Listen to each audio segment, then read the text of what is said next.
I'm Jono Buchanan, and in this video we're going to be exploring Logic's latch mode in automation.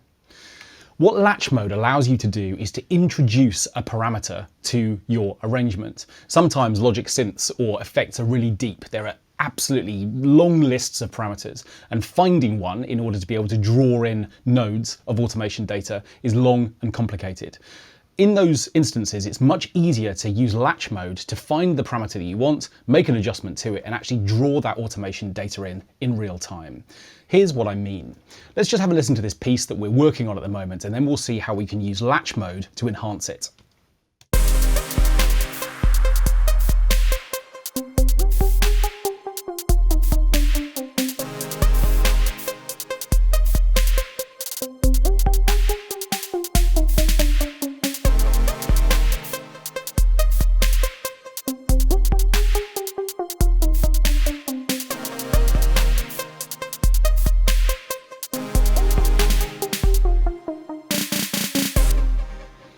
Okay, so we've got two little synth parts that are sort of playing one and then the other within this piece, and this second sequence part here is using Logic's ES2 synthesizer.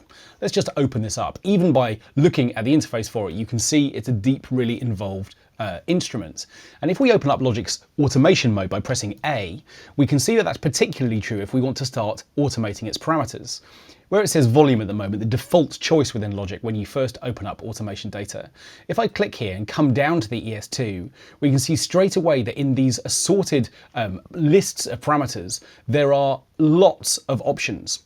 And finding an individual parameter when you want to work on the fly or work nice and quickly is actually really time consuming, tracking down the particular parameter that you want to work with.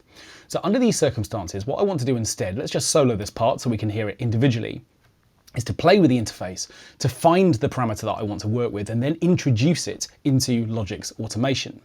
Now, I want a parameter that's within the filter section, I think. Let's just have a listen through and find out exactly which one that is, and then we'll see how to introduce it into automation.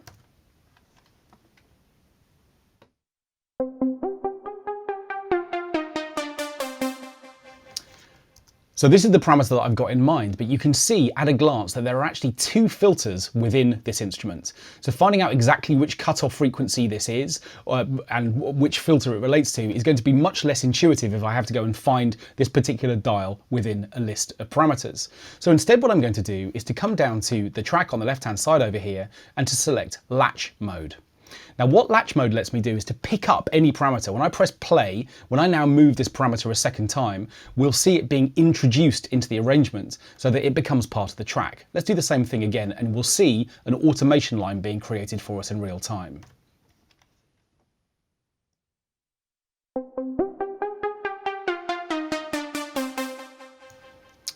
So when I now press stop, we can see that all of these individual nodes have been created from the movement that I made to that parameter. I haven't had to go and find it in a menu. Straight away, we've got that parameter available. Now, what I want to do next is to make sure that if I inadvertently press another parameter on the screen, I'm not adding another lane of automation data. Remember, all I've had to do to introduce this one is to press play and move one of the dials. So if I press play again and move a different dial, I'm going to get another lane of automation data, which I don't want. So what I'm going to do is instead come back over to where it says latch mode for this track and select read mode. Now read mode protects existing automation data. It will read it back and play it, but what it won't do is to allow me to record new lanes. And so what we'll hear now when I press play is that change as I recorded it, but we won't be in a position where we're recording any new automation data by accident.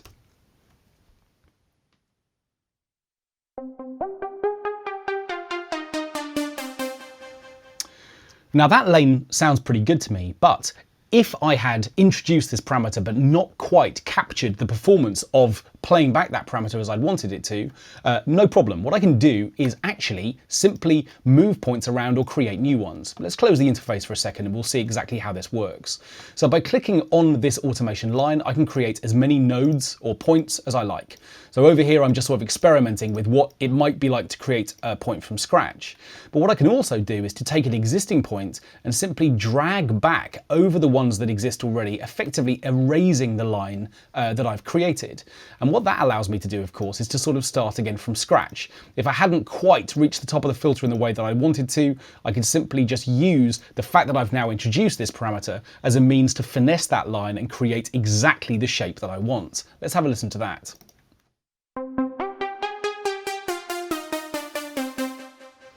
And of course what that means is I could actually change the sort of response of this over time. Instead of peaking right at the end of the phrase, I might decide that I want it to ramp up to the top and then maybe fall away a little bit right at the end. Like that. And of course what I can also do is to work in real time. So this time, as we listen back to the whole piece, now that we've got this parameter available to us, let's create individual nodes or shapes for this automation line for the other versions of this phrase that exist within the piece.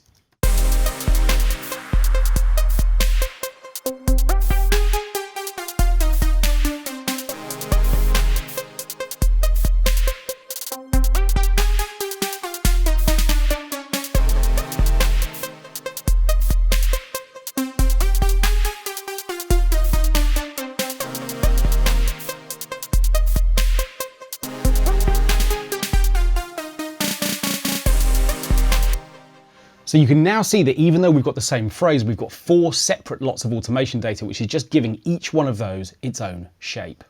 So what we've done within this video is we've used latch mode to introduce a parameter. Simply by opening up the interface and selecting latch mode, we can move any parameter we like, and a lane of automation data will then be created for it.